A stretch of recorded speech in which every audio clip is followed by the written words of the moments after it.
Hello guys, इकरा computer centre की online class में आपका स्वागत है, इस्तकबाल है।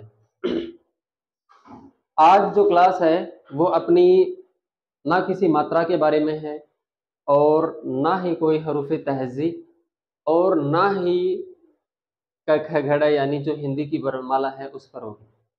आज जो बात करने वाले हैं हम, वो बात होगी वो चीज़ें जो हिंदी और उर्दू दोनों कवायद में आती हैं, है ना। तो उनको हिंदी में क्या कहते हैं और उन्हीं चीज़ों को उर्दू में क्या कहते हैं, हम इसके बारे में आज पढ़ेंगे।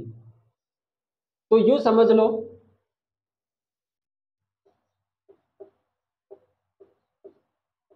कि आज जो चीज़ हम पढ़ने जा रहे हैं ना, वो क्या है? व्याकरण है, ठीक है ना। जिसको हम उर्दू में क्या कहते हैं? कवायद कहते हैं। क्या कहते हैं? उर्दू में व्याकरण को ही क्या कहते हैं? कवायद कहते हैं। अब स्टार्टिंग से लेकर आज तक जो बच्चे, बहनें, भाई, दोस्त वगैरह जो पढ़ रहे हैं, उन्होंने बहुत सी चीजें सीखी हैं। वो हिंदी से रिलेटेड भी है, उर्दू से रिलेटेड भी है, लेकिन उन्हें ये नहीं पता कि अगर किसी चीज को लेकर अगर ये सवाल पूछा जाए कि ये जो चीज मैंने आपको बोलकर बताई है, इसको हम उर्दू में क्या कहेंगे, ठीक है। जैसे एक चीज है वर्ड, ये इंग्लिश का है वर्ड, ठीक है ना। अब इसको हम उर्दू में क्या कहते हैं? शब्द कहते हैं। लेकिन ये पूछ लिया जाए कि इनको या इसको उर्दू में क्या कहते हैं, तो वो बहुत से बच्चे जो हैं वो इस बात का जवाब नहीं दे पाते हैं, ठीक है ना। तो हम ऐसी चीजों की ही बात आज करने वाले हैं। तो चलिए शुरू करते हैं। सबसे पहली चीज जो बेसिक चीज है वो है वर्ण। क्या है? वर्ण। वर्ण क्या होते हैं? जो क ख ग घ का ना एक कोई भी अक्षर, जैसे मान लो मैंने लिख दिया द, मैंने क्या लिखा यहां पर? द लिखा, तो ये क्या है? वर्ण है, ठीक है। मैंने लिख दिया प, ये क्या है? वर्ण है। इसके बाद मैंने लिख दिया न, ये क्या है? वर्ण है। यानी क से लेकर य तक जो भी अक्षर है वो क्या कहलाता है? वर्ण कहलाता है। क्या कहलाता है? वर्ण। और क से लेकर य तक इसका एक नाम है। जैसे हम बात करें ए, बी, सी, डी, ई, एफ, यहां तक कि जेड तक की हम बात करें तो इसका भी एक नाम है, और इसको हम क्या कहते हैं? अल्फाबेट। क्या कहते हैं? अल्फाबेट कहते हैं, ठीक है ना। इसी तरीके से इसका भी एक नाम है, वो क्या है? वर्णमाला। क्या है? वर्णमाला, हिंदी की वर्णमाला, ठीक है ना। अब जब आपको ये कह दिया जाए कि जो वर्ण है वो क्या है, तो ये चीजें क्या है? वर्ण है। कैसे लेकर ज्ञात तक सारे वर्ण हैं, और इन सब को मिलाकर एक नाम अगर देने को आपको कहे तो हम उसको क्या नाम देंगे? वर्णमाला। क्या देंगे? वर्णमाला, ठीक है ना। तो अब ये बताइए कि ये जो वर्ण है, क्या है? वर्ण। इस वर्ण को उर्दू में क्या कहते हैं? वर्ण जो है, हमने पता लगा लिया कि द, प, न, कैसे लेकर गए तक ये क्या है? वर्ण है। और इसको हिंदी में क्या कहते हैं? पूरे को वर्णमाला कहते हैं। अब आप ये बताइए कि ये जो वर्ण है इसको उर्दू में क्या कहते हैं? इसको उर्दू में कहते हैं हरूफ। क्या कहते हैं? हरूफ कहते हैं। क्या कहते हैं? हरूफ, ठीक है ना। अब देखो, हिंदी की जो वर्णमाला है उसमें अगर वर्ण की बात करें तो मैंने आपके सामने ये वर्ण लिखकर दिखाए हैं। अब उर्दू में हरूफ की बात करें तो अलिफ से लेकर यह तक जितने भी हरूफ हैं इनमें से हमने लिख दिया बे, दाल, मीम, नून, है ना, वाव। तो ये चीजें क्या है? वर्ण तो है। इनको हम उर्दू में क्या कह देते हैं? हरूफ कह देते हैं, ठीक है ना। लेकिन अगर ये कहे कि अलिफ से लेकर या तक जितने भी क्या है? हरूफ है, इन हरूफों को या इन हरूफों की टेबल को एक नाम दिया जाए तो वो नाम क्या होगा? ये बताइए आप। तो वो नाम क्या होगा? वो होगा हरूफे तहज़ी। क्या होगा? हरूफे तहज़ी। देखो बहुत से बच्चे ऐसे हैं जो इनका नाम जानते भी हैं, क्योंकि वो मदरसा में पढ़ते हैं, मकतब में पढ़ते हैं, उनको पता है हालांकि, लेकिन जब उनसे ऐसे सवाल पूछ लिए जाते हैं ना कि ये बताओ कि वर्ण को उर्दू में क्या कहते हैं, तो वो सोच में पड़ जाते हैं। हालांकि उनको पता है कि दाल क्या है, एक हरूफ है, मीम क्या है, एक हरूफ है, नून क्या है, एक हरूफ है, वाव क्या है, एक हरूफ है, ये वो जानते हैं। लेकिन अगर उनसे जब ये कह दिया जाता है ना कि आप ये बताओ कि वर्ण को उर्दू में क्या कहते हैं, तो वो इसका जवाब नहीं दे पाते, है ना।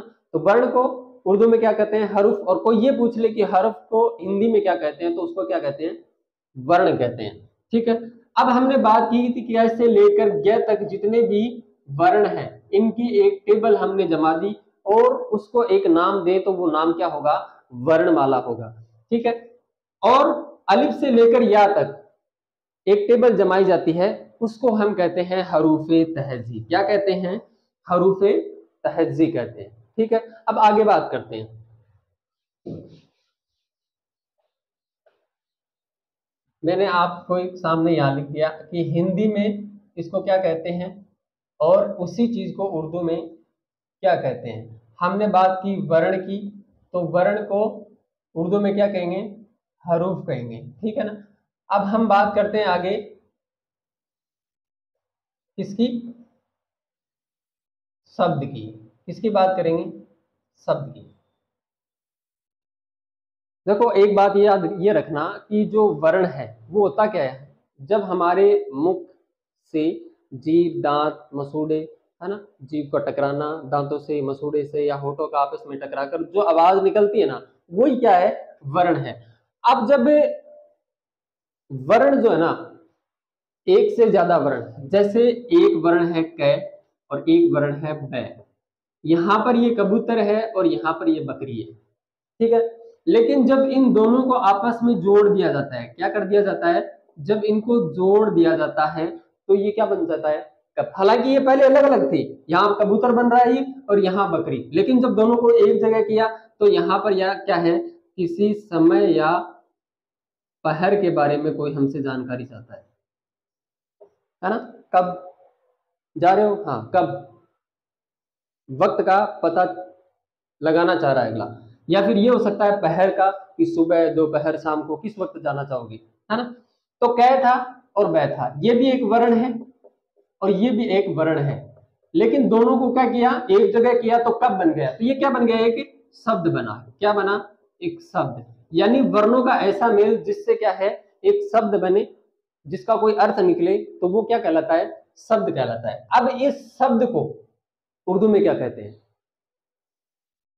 जब एक से ज्यादा वर्ण मिल जाए तो वो क्या बन जाते हैं, शब्द बन जाते हैं। लेकिन उसका कोई मतलब होना चाहिए, ये नहीं है कि मतलब हमने कुछ भी लिख दिया, है ना, और उसका कोई मतलब नहीं निकल रहा है, तो ये क्या हो गया, अर्थ का अनर्थ हो गया। ठीक है, तो कै और बै मिलकर कब बना। ठीक है, अब इस शब्द को उर्दू में क्या कहेंगे, तो शब्द को उर्दू में कहते हैं लफ्ज। क्या कहते हैं, लफ्ज कहते हैं। सब जानते हैं, लेकिन जब ये कह दिया कि शब्द को उर्दू में क्या कहते हैं, तो ये याद नहीं आया। और एक चीज लिख कर दिखा दी, गरीब। पूछ लिया बच्चे से ये क्या है, तो वो कहेगा गरीब है, इसको क्या बोलोगे, ये एक लफ्ज है सर, है ना। लेकिन जब ये बता दिया कि शब्द को उर्दू में क्या कहते हैं, तो वो बता नहीं पाते हैं। चलो इससे आगे बात करते हैं। लफ्ज जो है वो कैसे बनेगा, एक से ज्यादा हरूफ मिलने पर। यहां पर वर्ण है तो एक से ज्यादा वर्ण मिलने पर शब्द बन रहा है, और यहां पर एक से ज्यादा हरूफ मिलने पर क्या बन रहा है, लफ्ज बन रहा है। कैसे, काफ है और बे है, दोनों को जोड़ा, एक साथ किया, कब। अलिफ बे है अब, जिम बे है जब, तो ये क्या है, ये क्या बन रहा है, ये लफ्ज ही तो बन रहे हैं। कब है, मैंने आपको बताया, अब है, कब जा रहे हो, अब जा रहा हूं। जब है, कब आओगे, जब तुम जाओ। ठीक है, तो ये क्या बन रहे हैं, ये लफ्ज बन रहे हैं। ठीक है ना, यानी एक से ज्यादा वर्ण मिलने पर जब आपस में मिलते हैं तो क्या बनता है, शब्द बनता है। एक से ज्यादा हरूफ जब मिलते हैं ना, तब क्या बनता है, लफ्ज बनता है। ठीक है, अब इससे आगे हम बात करेंगे वाक्य की। किसकी, वाक्य की।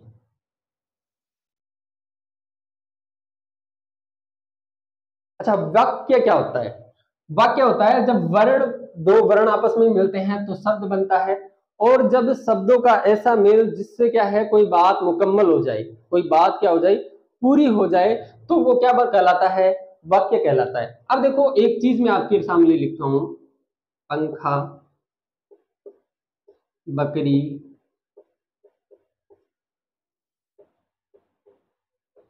हाथी है, ये एक मैंने वाक्य लिखा है, पंखा, बकरी, हाथी है। अब यहां पर अगर ऐसे लगा दिया कोमा, तो पंखा जो है ना वो बकरी और हाथी है। अगर यहां से हटा दिया, यहां लगा दिया, पंखा, बकरी, क्या है, हाथी है। तो इन शब्दों से क्या है, सेंटेंस तो बन रहा है, वाक्य तो बन रहा है, लेकिन इसका कोई शाब्दिक अर्थ नहीं निकल रहा है ना। जो अर्थ हम चाहते हैं ना वो अर्थ निकल नहीं रहा है। अगर इसको हम ये लिखे, पंखा हवा देता है, क्या देता है, हवा देता है। अब यहां पर पंखे का काम बताया जा रहा है, क्या बताया जा रहा है, पंखे का काम। हालांकि अगर लाइट चली गई, पंखे का बटन बंद है, स्विच बंद है, तो भी अगर मान लो उसको ऑन करेंगे तो क्या देगा, वो हवा तो देगा ना, काम तो वही करेगा ना वो, भले ही आधे घंटे बाद करे। घड़ी है, वॉच, ये क्या करती है, समय बताती है। भले हमारे पास ना हो, कोई ये कहे कि घड़ी क्या है, समय बताती है, वक्त बताती है, तो हमें मानना पड़ेगा क्योंकि वाकई में बताती है। इसका मतलब ये तो है नहीं कि कोई कहेगा नहीं मैं तो नहीं मानता कि घड़ी क्या है, समय बताती है। घड़ी का काम है क्या, समय बताने का। वैसे ही पंखे का क्या काम है, हवा देने का। ये एक मुकम्मल सेंटेंस बन रहा है और इससे क्या है, अपने को इसका अर्थ भी समझ में आ रहा है। तो ये क्या बन गया, एक वाक्य बन गया। क्या बन गया, वाक्य। मैंने आपको बताया कि शब्दों का ऐसा मेल जिससे क्या है कोई मुकम्मल तरीके का मतलब या अर्थ निकले तो वो क्या कहलाता है, वाक्य कहलाता है। उसी तरीके से जब बहुत सारे क्या मिल जाएं, देखो वर्ण मिला, क्या बना, शब्द बना, शब्द बने, क्या बना, वाक्य बना। यहां पर हरूफ मिले, क्या बना, लफ्ज बना। अब जब लफ्ज मिल जाएंगे तो क्या बन जाएगा, जुमला बन जाएगा। अब यहां पर हम वाक्य को उर्दू में क्या कहेंगे, जुमला कहेंगे, ठीक है ना। अब इसको हम उर्दू में लिख सकते हैं, ठीक है ना, पंखा हवा देता है, उर्दू में लिखा तो बात पूरी हो गई। तो जो चीजें हमारे लिए जरूरी हैं, जैसे मान लो कि शब्द का अर्थ है, मैंने आपको यहां पर बताया कि ऐसा शब्द जिससे कोई अर्थ निकले। जैसे एक नाम है मैं ला से ई, ये एक नाम है, तो आप बताइए इसका कोई अर्थ निकलता है क्या, नहीं निकलता है। अब आप एक काम कीजिए, इसको उल्टा लिख के देखिए, ई से ला में, अर्थ निकल रहा है। ये क्या है, एक नाम है, ठीक है ना। चलो एक चीज और बताता हूं, फरमान, एक नाम लिखा मैंने आपके सामने, फरमान, इसका क्या मतलब होता है, आदेश। क्या होता है, आदेश। आपके पास क्या आया, आदेश आया।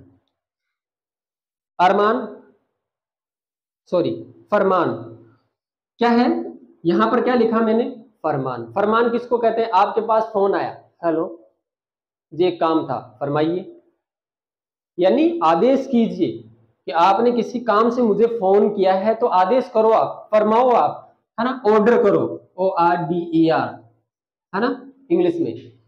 तो फरमान यानी आदेश करो या फिर आदेश या ऑर्डर। इससे अपने को क्या है, कोई अर्थ समझ में आ रहा है। लेकिन जब हम क्या करेंगे, इस फरमान को न मा रेफ इस तरीके से लिख दिया ना, उल्टा करके, तो ये कोई औचित्य वाला शब्द नहीं है, इसका कोई अर्थ नहीं निकल रहा है, ये क्या है, टोटली गलत है, इससे कोई बात ही समझ में नहीं आ रही है। तो शब्द ऐसा होना चाहिए जिससे हमें क्या हो, कोई बात समझ में आए। और जब जब क्या है, किसी शब्द से कोई अर्थ निकल कर आता है ना, तभी क्या है, उससे कोई वाक्य मुकम्मल तरीके से बन सकता है। तो शब्दों का ऐसा मेल जिससे क्या है, कोई शाब्दिक अर्थ निकले या बात मुकम्मल हो, तो वो क्या कहलाता है, वाक्य या जुमला कहलाता है। आई बात समझ में, ठीक है। थोड़ा आगे और चलते हैं, मैं इसी में एक दो चीजें आपको और बताता हूं। वही अपना सिस्टम रहेगा, हिंदी और उर्दू वाला। एक है कार्य या काम, ठीक है ना, जिसको हम कर्म भी बोलते हैं, क्या बोलते हैं, कर्म। अब ये क्या होता है, कार्य यानी किसी भी काम का जाहिर होना, या ये पता लगे कि कोई काम हो रहा है, ठीक है ना। अब ये पता कब लगेगा अपने को कि कोई काम हो रहा है, कब पता लगेगा? या तो हम क्या करें, उसे अपनी आंखों से देखें, या फिर हमें कोई बताए। कब पता लगेगा कि कोई काम हो रहा है? या तो हम अपनी आंखों से देखें या फिर हमें कोई बताए, तब अपने को पता चलेगा कि हाँ भाई कोई काम हो रहा है। अब जब कोई भी काम है, कोई भी क्रिया है, उसको हम जब ये बातें आपसे पूछते हैं तो आप क्या है बता सकते हो कि काम क्या है, कोई क्रिया है या कोई कर्म है। लेकिन ये कहा कि बताओ इसको उर्दू में क्या कहते हैं, तो क्या है हमें थोड़ी सी दिक्कत महसूस होती है। कार्य है, इसको हम उर्दू में क्या कहेंगे? फेल कहेंगे। क्या कहेंगे? फेल कहेंगे। और कर्ता, कर्ता कौन होता है? काम को करने वाला। जैसे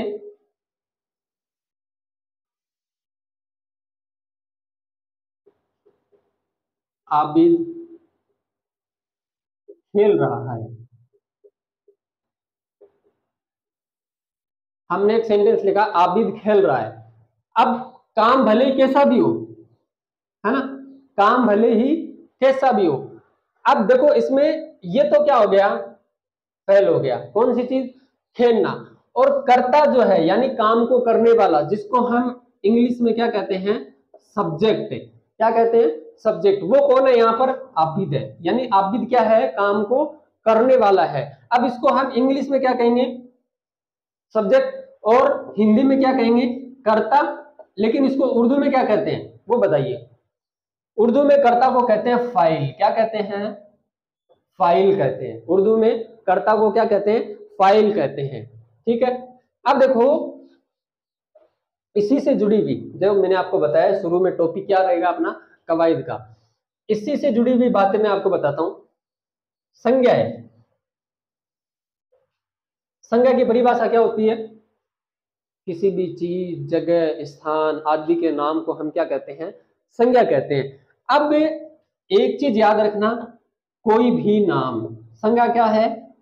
कोई भी नाम। और नाम कैसा? मैंने आपको बताया, शब्द कैसा? शब्द एक नाम ही तो है।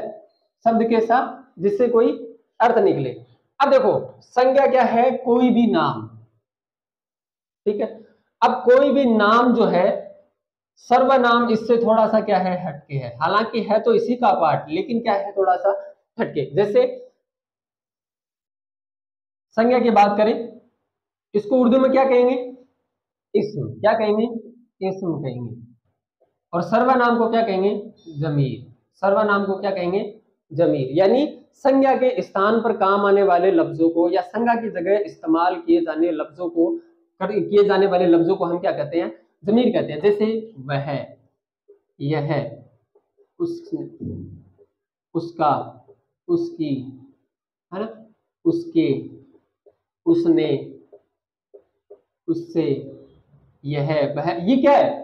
ये हम संज्ञा की जगह काम में ही तो ले रहे हैं। जैसे हमने थोड़ी देर पहले लिखा था पंखा हवा देता है। अब मैं ये कहीं पर भी जाकर बैठे तो बोले कि भाई ये बढ़िया हवा दे रहा है। क्या कर रहा है? ये बढ़िया हवा दे रहा है। अब मैंने कौन सी चीज इस्तेमाल की? यह शब्द इस्तेमाल किया, यह लफ्ज इस्तेमाल किया। तो ये क्या है? किसके लिए इस्तेमाल हो रहा है? ये इस पंखे के लिए इस्तेमाल हो रहा है। मैंने संज्ञा का इस्तेमाल नहीं किया, यानी किसी चीज का नाम नहीं बोला, पंखे का नाम नहीं बोला। मैंने क्या बोला? यह बढ़िया हवा दे रहा है। इसका मतलब जो सामने बैठे हैं वो समझ गए कि ये बात किसकी कर रहा है? पंखे की कर रहा है। और ये जो शब्द इस्तेमाल किया है, ये जो लफ्ज इस्तेमाल किया है, ये क्या है? जमीर है। ये क्या है? जमीर। ठीक है ना। अब देखो इसी कड़ी में आगे एक चीज और है जो हमें सबसे ज्यादा कंफ्यूज करती है। जो हमें क्या करती है? सबसे ज्यादा कंफ्यूज करती है। इसी कड़ी में एक चीज और है जो हमें सबसे ज्यादा कंफ्यूज करती है, और वो क्या है? स्त्रीलिंग और पुल्लिंग। कैसे? मैं आपको बताता हूं।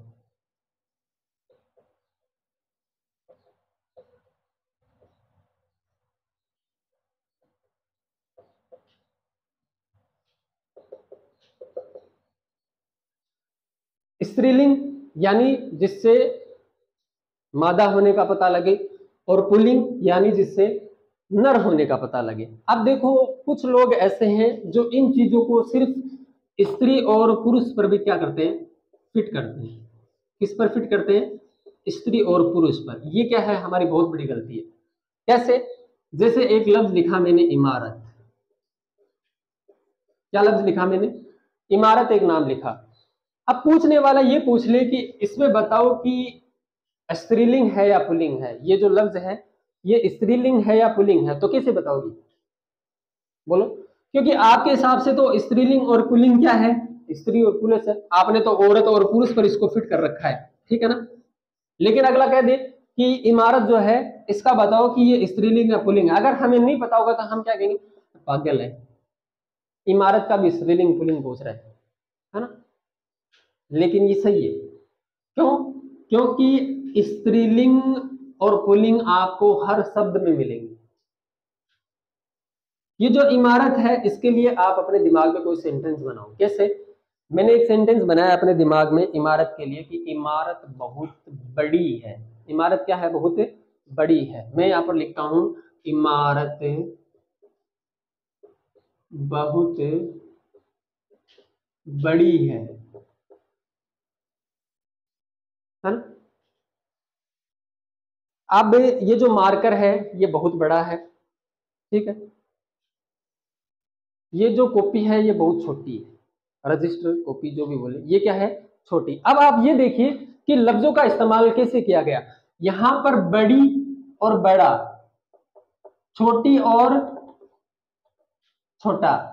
आपको पता है कि ये किन चीजों के लिए इस्तेमाल होता है, छोटी लड़की के लिए इस्तेमाल हो गया और छोटा लड़के के लिए, बड़ी लड़की के लिए इस्तेमाल हो गया और बड़ा लड़के के लिए। तो जाहिर सी बात है इमारत बहुत बड़ी है, तो क्या हो गई, ये क्या हुई भाई, बड़ी है, लड़की के लिए इस्तेमाल हो रहा है, और लड़की किस में आती है, स्त्रीलिंग में, ठीक है। तो इमारत बहुत बड़ी है तो वो किस में आएगी, ये इमारत किस में आएगी, स्त्रीलिंग में आएगी। सिंपल सा काम है ना। लेकिन यहां पर जो फंसने वाली चीज है ना वो क्या है, बहुत से बच्चों को पता होता है कि ये क्या है, मुजक्किर और मोनिस है। क्या है,